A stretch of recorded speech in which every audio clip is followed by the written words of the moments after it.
पार्वती हरि अवतार हे तुझे ही होई, इदमित्थं कही जाए न सोई।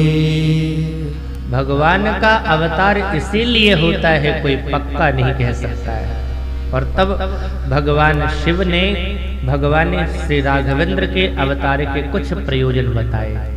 द्वारपाल दो भगवान के प्रिय हैं, जय और विजय सब लोग जानते हैं। सनकादिकों ने शाप दिया, वो जय और विजय एक कल्प में रावण और कुंभकर्ण बन करके आते हैं। लेकिन प्रश्न यहाँ उठता है कि भगवान ने शाप दिलवाया क्यों? एक बार की बात है कि श्री लक्ष्मी मैया भगवान के चरण को दबा रही थी। दबाते दबाते, लक्ष्मी जी हैं ना, नारी हैं, तो कभी कभी कुछ अभिमान भी आ जाता है। लक्ष्मी मैया को क्या अभिमान आया? मैं बहुत सुंदर हूँ और मैं बहुत कोमल हूँ। अच्छा, भगवान के पास आकर के कोई अभिमान करेगा तो भगवान सहता नहीं है। जैसे ही भगवान को लगा कि लक्ष्मी ये सोच रही कि मैं बहुत कोमल हूँ, तो भगवान ने अपने आप को इतना कोमल बना लिया कि लक्ष्मी जी जो पैर दबा रही थी ना, दबाते दबाते अचानक जब हाथ उठाया लक्ष्मी जी ने, तो देखा लाल लाल दाग बन गए भगवान के पैर में। अब लक्ष्मी जी को लगा, अरे राम राम राम राम, मैं तो सोच रही थी मेरे हाथ कोमल हैं, लेकिन मेरे हाथ से तो ज्यादा इनके पैर कोमल। मैंने छुआ और इनके पैर लाल हो गए, मैं तो सोचती थी मेरे हाथ कोमल। अच्छा, एक बात और आ गई मन में, जब भगवान की कोमलता का स्मरण आया तो लगा मेरा पति इतना कोमल है। अच्छा, एक बात बताओ, कोई पत्नी कभी नहीं चाहती कि उसका पति इतना कोमल हो जाए, और अगर पुरुष कोमल हो जाएगा तो अच्छा है क्या? तो भी अच्छा नहीं। तो लक्ष्मी जी को लगा कि मेरा पति बहुत कोमल है। भगवान मुस्कुराने लगे। भगवान ने ही मन सोच लिया, आपने अब मेरी कोमलता देखी है, अब मेरी कठोरता देखी। मैं कोमल भी हूँ, साथ साथ कठोर भी। तो कठोरता दिखाने के लिए भगवान ने लीला रची। भाई, कठोरता दिखाने के लिए ताकत है तो किससे लड़ा जाए? आज भी देखो, जो बड़े लोग हैं वो अपना बॉडीगार्ड किसको बना के रखते हैं? जो खूब बलिष्ठ हो, पुष्ट हो।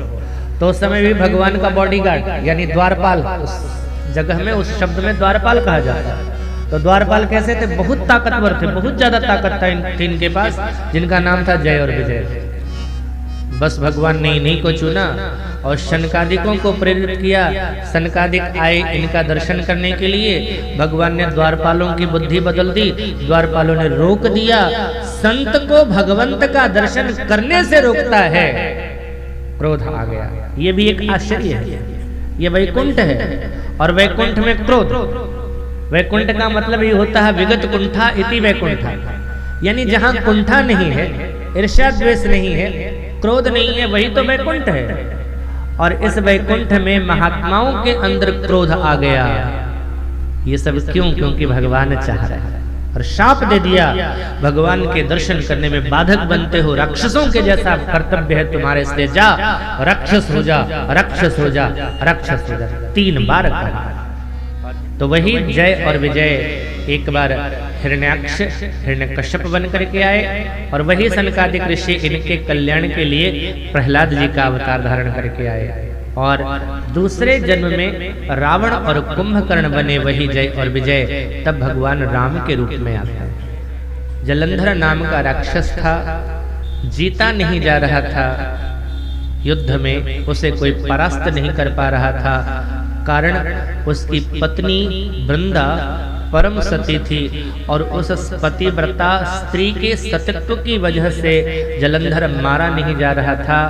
तो भगवान ने जलंधर का रूप बना करके वृंदा के सतीत्व को खंडित किया, जिसकी वजह से जलंधर मारा गया।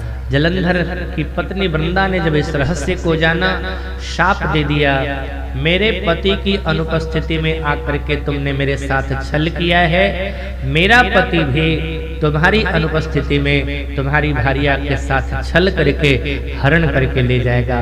तो वही जलंधर रावण बना। फिर वहां पर प्रभु रनहति राम परम पद दयो। भले ही राक्षसों को मारते हुए भगवान दिखते हैं, लेकिन क्या भगवान का काम मारना है? मारने के बाद भगवान करते क्या है? अंत में परिणाम देख लेना। किसी डॉक्टर के पास कोई मरीज जाता है, अब डॉक्टर के ऊपर निर्भर है कि उस मरीज का वो इलाज कैसे करेगा। किसी का इलाज वो दवाई खिला करके कर देता है और वो ठीक हो भी जाता है, लेकिन कोई मरीज ऐसा भी होता है जिसको दवाई खिलाने से ठीक नहीं होता है, तो उसका रोग कैसे जाता है? ऑपरेशन करके। तो ये जो भक्त हैं ना भगवान के, जो भगवान का भजन करते हैं प्रेम से भाव से, तो जो भाव से भजन करते हैं उनका तो भगवान भक्ति रूपी दवाई खिला खिला करके इलाज कर देते हैं। लेकिन ये जो राक्षस है ना, इनका इलाज भगवान भक्ति के चूरन से नहीं करते हैं, बल्कि ऑपरेशन करके करते हैं। ऑपरेशन किया जाता है तो चाकू निकाल करके काटा पीटा जाता है, ऐसे ही। लेकिन एक को दवाई खिलाई, एक को ऑपरेट किया डॉक्टर ने, लेकिन दोनों के लिए डॉक्टर के हृदय में क्या भाव है? मरीज का कल्याण हो जाए।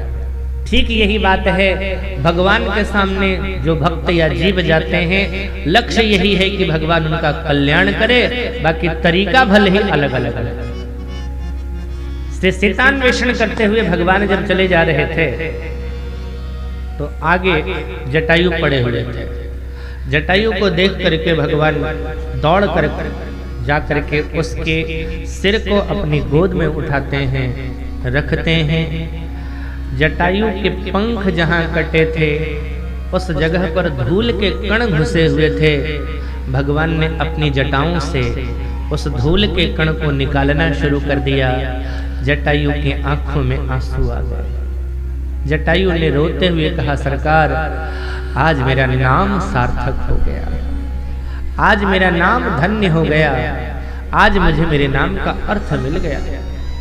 जब मेरा जन्म हुआ फिर मेरा नाम रखा गया जटायु, तो मुझे समझ में नहीं आ रहा था हर नाम का कोई ना कोई अर्थ होता है। इस जटायु नाम का क्या अर्थ है? इस जटायु नाम का अर्थ क्या हो सकता है?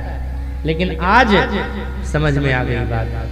रामस्य जटायाम आयु समाहित यस्य सा जटायु, यानी राम की जटाओं में जिसकी आयु समाविष्ट हो जावे उसी का नाम जटायु है। भगवान ने कहा, शरीर का परित्याग करके आप मेरे धाम को जाओ, लेकिन ध्यान रखना सीता हरण की बात मेरे पिता से मत कहना। अब आप चिंतन करना ध्यान से। भगवान जटायु को कहां भेज रहे हैं? जहां उनके पिता रह रहे हैं, और पिता उनके धाम में रह रहे हैं। यानी जटायु को भगवान अपना धाम भेज रहे हैं। भगवान ने कहा है, तनु तजितात जाहुमम धामा, मेरे धाम को तुम जाओ, लेकिन वहां जाकर के मेरे पिताजी जो रह रहे हैं उनसे सीता हरण की बात मत कहना।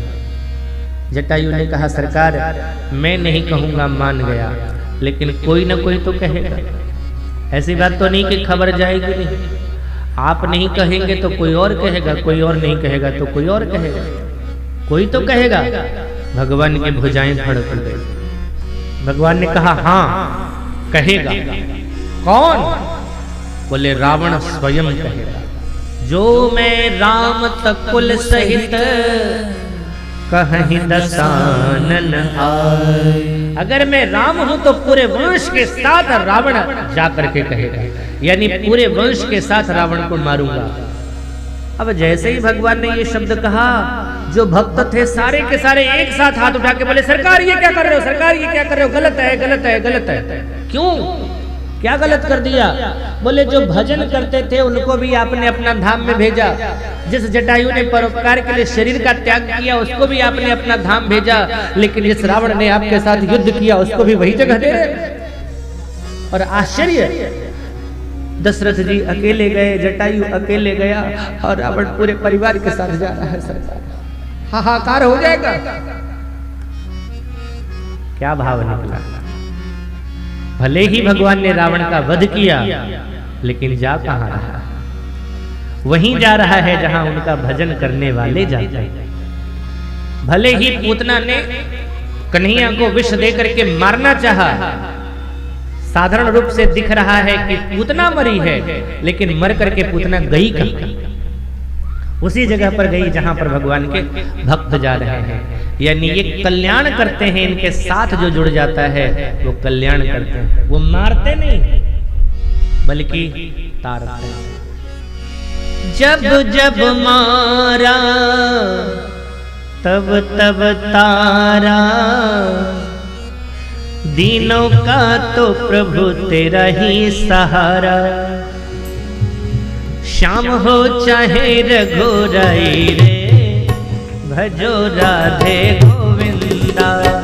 श्याम हो चाहे रघुराई रे, भजो राधे गोविंदा। श्याम हो चाहे रघुराई रे, भजो राधे गोविंदा। श्याम हो चाहे रघुराई रे, भजो राधे गोविंदा। राम चरण चित लाई रे, भजो राधे गोविंदा। राम चरण चित लाई रे, भजो राधे गोविंदा। राधे गोविंदा भजो राधे गोविंदा। राधे गोविंदा भजो राधे गोविंदा। राधे गोविंदा भजो राधे गोविंदा। राधे गोविंदा भजो राधे गोविंदा। राम चरण चित लाई रे, राम चरण चित लाई रे, भजो राधे गोविंदा। राम चरण चित लाई रे, भजो राधे गोविंदा। राम चरण चित लाई रे, भजो राधे गोविंदा।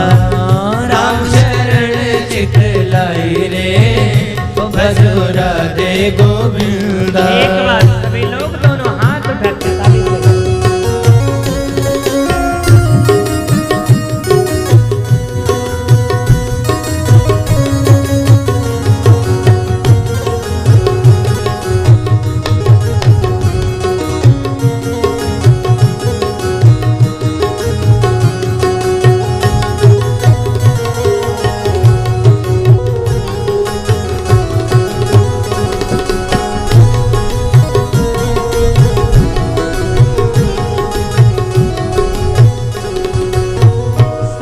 किनारे एक धनुहा चलावे, यमुना किनारे एक वंशी बजावे।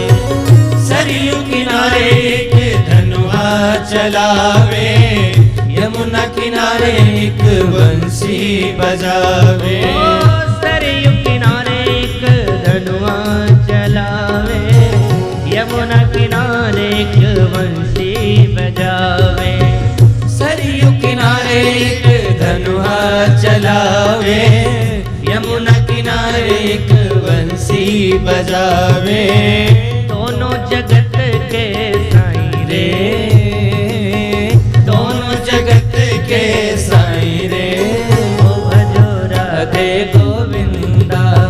उभय जगत के साईं रे, ओ भजो राधे गोविंदा। राम चरण चित लाई रे, ओ भजो राधे गोविंदा। राम चरण चित लाई रे, ओ भजो राधे गोविंदा। राम चरण चित लाई रे, ओ भजो राधे गोविंदा। राम चरण चित लाई रे, ओ भजो ओ भजो ओ भजो राधे गोविंदा। सिद्धांत तो यही है कि कोई गलत कर रहा है